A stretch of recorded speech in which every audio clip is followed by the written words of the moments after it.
Біздің кооперативте 75-70 гектар айдоо жері бар. Ошо айдоо жерінде былтыр 2024-25 жылкы дыйканчылык жылында да. Ушул өзүбүздүн Ош шаарында жайланышкан тест центрдин менен чогуу биргеликте иштеп жатабыз. Былтыркы жылы жүгөрү боюнча иштедик. 20 гектардан ашык жерде жүгөрү эктик, пионер сортундагы.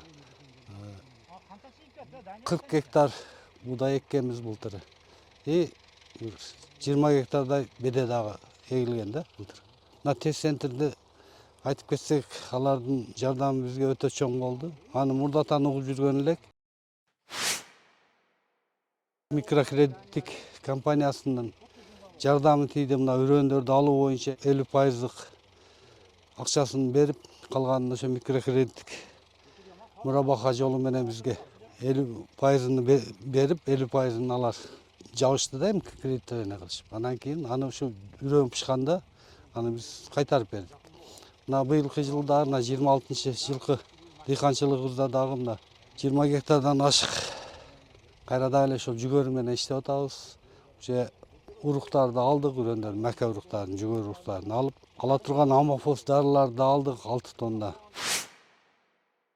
Тест центрдин жардам, агрономдук жардамы өтө чоң болуп атат.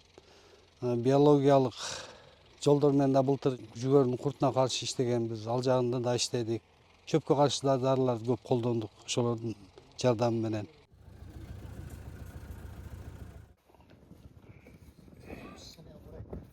Мынау мака эгилип утканда, мака менен ушу мен ошо 55ке чыктым. Ушу 55ке чыкканга чейин ушу макага дары кошулуп эккенин мен уккан эмес элем. Мына ушу Байыш аканын жардамы менен былтыр ушу гектарына 200 килограммдан амофозду кошуп эккенбиз. Эң жакшы результат берди. Чыкканда эле мака өзү мында бакбат болуп чыкты. Калганын Байыш ака өзү неме кылып бизге акыл насаттарын келип үргөтүп атты. Ошо гектарынан под комбайн ушу 20 тоннага жакын мака келтирдик. Быйыл Кудай кааласа быйыл дагы иштешип атабыз. Мына ушу Байыш ака келип дагы ушу акыл насатын бизге айтып атат.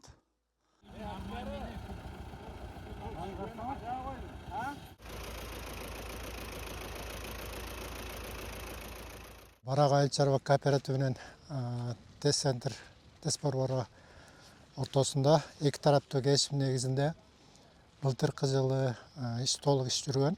Бул жерде негизинен тест центр консультациялык ишкана катары эрте жазда теориялык билим беребиз. Анан күзгө чейин практикалык талаада көргөнчө практикалык кеңештерди берип келебиз да.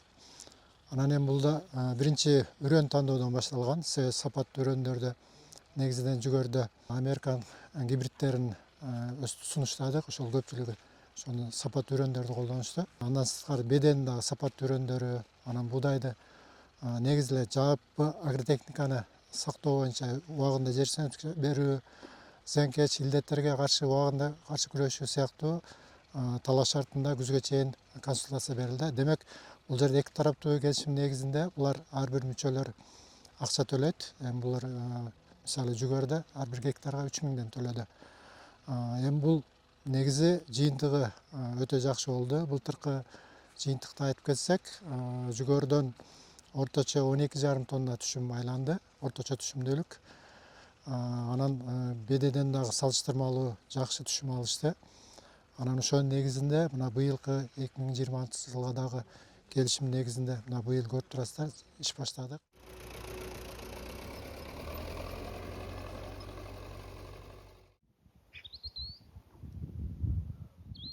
Агрокредит плюс агенттиги 2005-жылдан бери тест борбору менен биргеликте иш алып барабыз.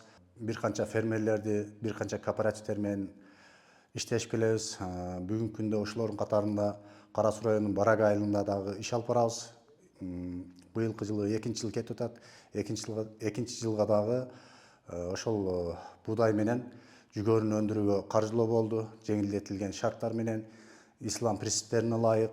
Агрокредит плюс агенттиги менен тест борборунун негизги максаты айыл чарбасыны көтөрүү, дыйкандардын түшүмүн жогорулатуу.